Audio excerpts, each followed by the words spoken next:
Hello dear students of class first, welcome to Zenith Guru Shiksha. आज की class में हम कर रहे हैं अपना चैप्टर नंबर 7 कंटिन्यू। चैप्टर का नाम है लीनास फैमिली। ठीक है, ऑलरेडी हम इसका पार्ट ए कंप्लीट कर चुके हैं एंड आई होप कि आपने वो देखा हो। जिसने भी पार्ट ए नहीं देखा है, आपको लिंक डिस्क्रिप्शन बॉक्स में मिल जाएगी, आप जाकर उसे देख सकते हैं। एंड अभी हम यहाँ से स्टार्ट करेंगे पेज नंबर पार्ट बी से, और ये हमारा है पेज नंबर 78। ठीक है, इसमें क्या है, let us do. What would you choose, handspan और finger to find the length of these objects and why? ठीक है, इन ऑब्जेक्ट्स को मेजर करने के लिए आप हैंडस्पेन का यूज करेंगे, फुट स्पेन का यूज करेंगे या फिर फिंगर्स का यूज करेंगे, वो आपको बताना है। जो ऑब्जेक्ट्स यहाँ पे दिए गए हैं, circle your option in the table. ठीक है, जो टेबल में दिया हुआ है उसको हमें सर्कल करना है। ठीक है, try to guess before finding the length of these objects. पहले गेस करना है, उसके बाद उसकी लेंथ को आपको फाइंड आउट करना है। नेम ऑफ द थिंग्स क्या क्या है, बॉटल है, स्पून है, पेंसिल है। Circle what will you use, है ना। तो बॉटल के लिए आप हैंडस्पेन यूज करेंगे या फिर फिंगर्स यूज करेंगे, तो उसे आपको सर्कल करना है। ठीक है, तो हम क्या करेंगे, हैंडस्पेन का यूज करेंगे क्योंकि बॉटल की लेंथ थोड़ी सी बड़ी होती है। ठीक है, और माई गेस और माई फाइंडिंग दोनों चीज़ें आपको लिखनी है। उसकी लेंथ अप्रॉक्स कितनी हो सकती है, उसका आपको अपना गेस लिखना है, एस्टिमेशन लिखना है। ये हो गया मान लो 15 सेंटीमीटर, और जब आपने मेज़र किया तो वो हो गया 20 सेंटीमीटर। ठीक है, इस तरीके से आप इसका मेजरमेंट यहाँ पर लिखेंगे। ठीक है, चलिए इसके बाद स्पून है ना। तो स्पून की लेंथ जो है हम उसको हैंडस्पेन से मेज़र करेंगे या फिर फिंगर से मेज़र करेंगे, वो आपको बताना है। एंड आपका गेस क्या होगा और फाइनल उसका लेंथ कितना होगा मेज़र करके, वो आपको लिखना है।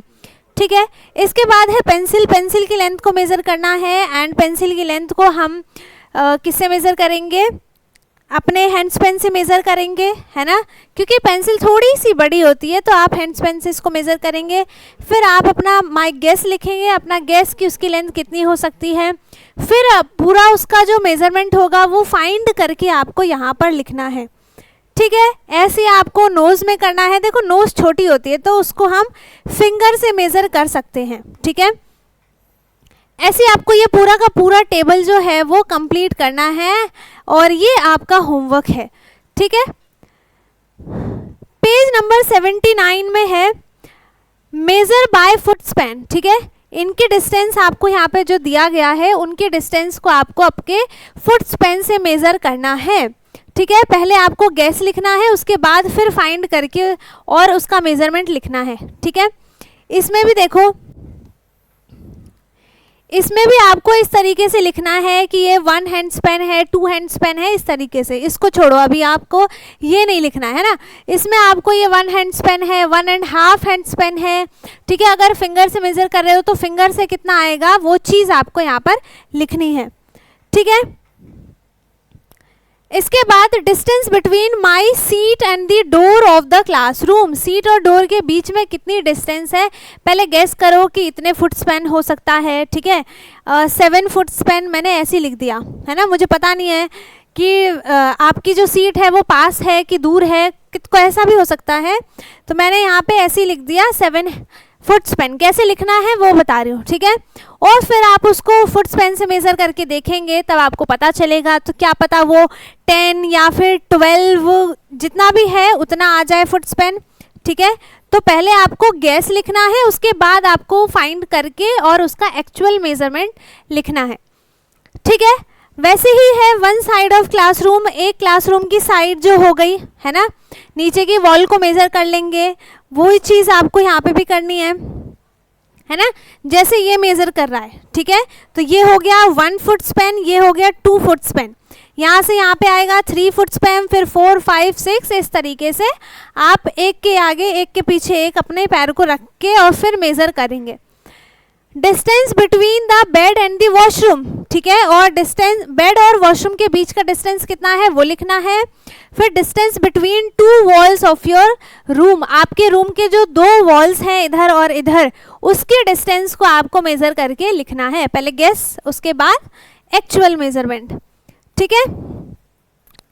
इसके बाद है let us do take the heavier object, इनमें से जो हेवियर होगा, हेवियर मतलब भारी होगा, ठीक है, हेवियर का मतलब क्या होगा, भारी, इनमें से जो ऑब्जेक्ट भारी है इन दोनों में से उस पर टिक करना है। तो मग में पानी कम आएगा, है ना, और बकेट है उसमें पानी ज़्यादा आएगा, तो ये ऑब्वियसली ज़्यादा हेवियर होगा, तो इस पर टिक कर देंगे। इसमें तो देखो इसका साइज़ बड़ा है, ये हैवी होगा, ऑब्वियसली हैवी ही होता है, और ये होगा लाइटर, ठीक है। अब टिक द लाइटर ऑब्जेक्ट, इनमें से लाइटर ऑब्जेक्ट को हमें टिक करना है। लाइटर का मतलब हो गया हल्का, जो हल्का है, जिसका वेट कम है ना, उस ऑब्जेक्ट पे टिक करना है। टिक द लाइटर ऑब्जेक्ट, इनमें से लाइटर कौन सा है, ये, और हेवियर है ये, ठीक है, और इनमें से लाइटर कौन सा हो जाएगा, ये बॉटल, है ना। इसके बाद नेक्स्ट पेज है page number 80। Colour the heavier object, हमें क्या करना है, हेवियर ऑब्जेक्ट को कलर करना है। हेवियर ऑब्जेक्ट मीन्स, फिर से बता दूं, भारी चीज, है ना, इनमें से जो भारी होगा उस पे हमें कलर करना है, ठीक है। तो यहाँ पे देखो, यहाँ पे दोनों दिया हुआ है ना, बट इसमें क्या है कि कैट बैठी है, ठीक है, तो इसमें कैट का भी वेट ऐड हो गया। इसमें कैट नहीं है, मतलब ये इससे हल्का है, ठीक है, जो ये वाला है वो इससे हल्का है, तो ये हो गया हेवियर और ये हो गया लाइटर। तो हेवियर वाले पे आपको कलर करना है, तो इस पे कलर कर देंगे, ठीक। इसमें से देखो, इस वाले बाल्टी में, इस वाले बकेट में पानी नहीं है, ये खाली है, और इसमें पानी है, तो ये हेवियर हो गया, तो आप इसको कलर कर देंगे, ठीक है। ऐसे ही इसमें से ये ब्लैंकेट देखो, ये छोटा सा है, ये बहुत भारी सा है, बड़ा है, तो ये हेवियर हो गया, तो इस पे कलर कर देंगे। इसमें से ग्लास में कम पानी आएगा, बॉटल में ज़्यादा आएगा, तो ये बॉटल हेवियर हो गया, ठीक है। उसके बाद फोर्थ है कलर द लाइटर ऑब्जेक्ट, जो लाइटर ऑब्जेक्ट है, लाइटर मतलब हल्का, है ना। अब देखो ये है छोटा सा, साइज का भी डिफरेंस आ जाता है, जो साइज में छोटा होगा वो हल्का होगा, मतलब उसका वेट कम होगा, ठीक है। इसमें आप इसको कलर कर देंगे, ठीक है, इसमें आप इस बॉल को कलर कर देंगे, और इसमें आप इस वाले बकेट को कलर कर देंगे, ठीक है, इस वाले बास्केट को कलर कर देंगे, है ना, क्योंकि इसमें वेजिटेबल्स हैं, तो ये हेवियर हो गया, तो हेवियर पे नहीं, हमको लाइटर पे कलर करना है, ठीक। इसके बाद है let us talk who is heavier between you and your friend, आप और आपके फ्रेंड में से कौन ज़्यादा हेवियर है, ठीक है। हेवियर कैसे पता चलेगा, दोनों का वेट मेजर करो, जिसका भी वेट ज़्यादा होगा वो हेवियर हो जाएगा, है ना। How will you find out, discuss in the class, बता दिया। दूसरा है find out your weight, weight measuring machine होती है ना, टूल्स होते हैं, उससे आप मशीन से आप अपना वेट मेज़र करेंगे, उसके बाद आपको पता चल जाएगा कि आपका वेट कितना है, ठीक है। Can you tell how and where your weight is usually checked, कहाँ पे होता है, मोस्टली तो हॉस्पिटल्स में ही होता है। वैसे यहाँ पे क्या हो गया है कि अब मशीन आने लगी है, तो वो कोई भी अपने घर पे ही ऑर्डर करके, और फिर नॉर्मली अब घर पे भी हो जाता है, ठीक है।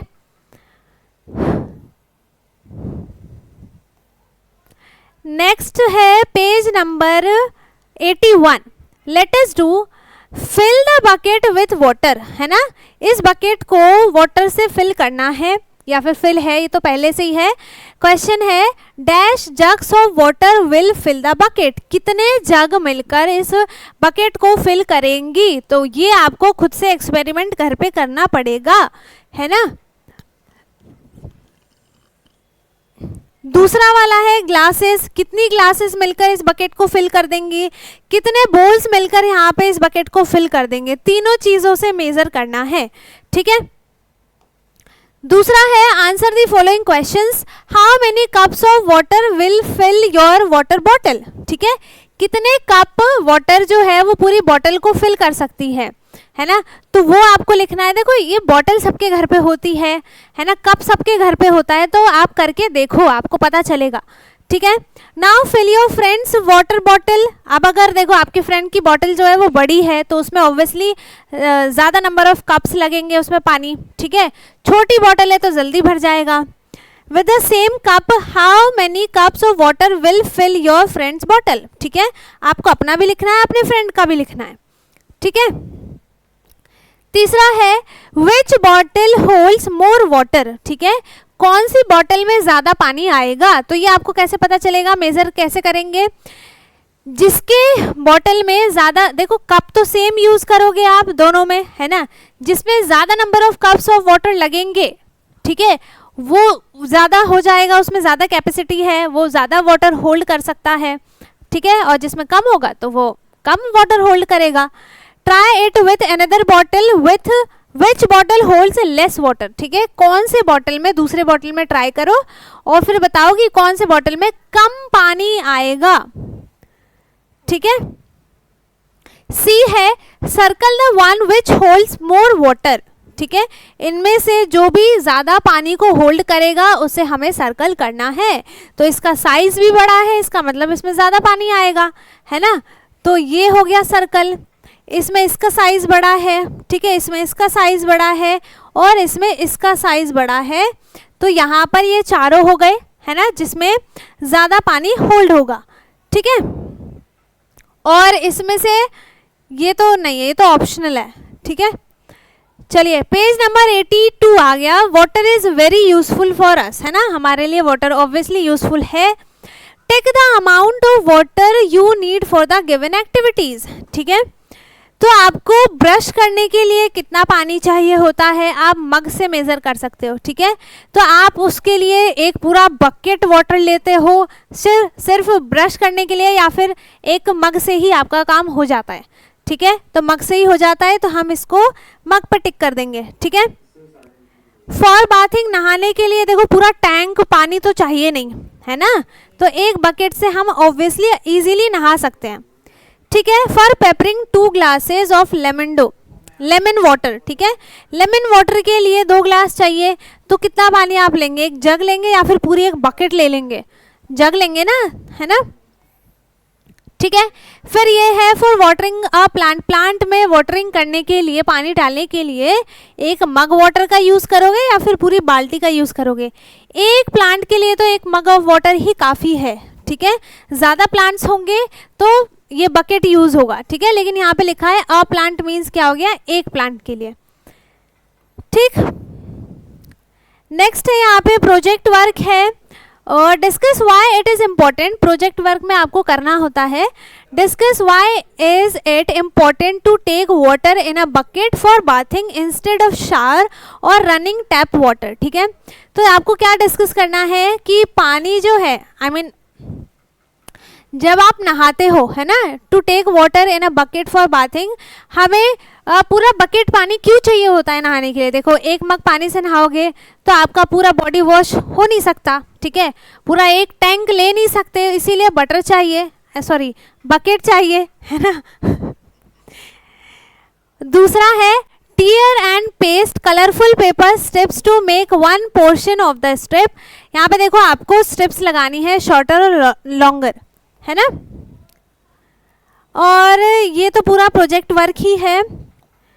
तो ये हो गया है पेज नंबर 83 तक, ये चैप्टर फिनिश है ना। ये चैप्टर हो चुका है कंप्लीट एंड आई होप कि आपको ये चैप्टर में कुछ भी डाउट ना हो। इससे पहले जो पार्ट ए है, अगर आपने वो नहीं देखा है तो आपको उसकी लिंक डिस्क्रिप्शन बॉक्स में मिलेगी, इसी सेम वीडियो के डिस्क्रिप्शन बॉक्स में मिल जाएगी, आप जाकर पार्ट ए देख सकते हैं। और अगर उसमें कुछ भी डाउट आता है आपको तो आप कमेंट में पूछ सकते हैं, ठीक है। और अगर डाउट नहीं है, सब समझ में आ गया है तो अच्छी बात है, वीडियो को लाइक कर दें, शेयर कर दें एंड जो चैनल पे नया है वो चैनल को सब्सक्राइब कर ले ताकि हमारे सारे वीडियोज़ आपको मिलती रहें। और अब हम मिलेंगे अपने नेक्स्ट क्लास में जिसमें हम इस चैप्टर को कर देंगे, आई मीन ये चैप्टर तो हो चुका ख़त्म, नया चैप्टर स्टार्ट करेंगे, ठीक है। तब तक के लिए bye bye, take care, thank you so much.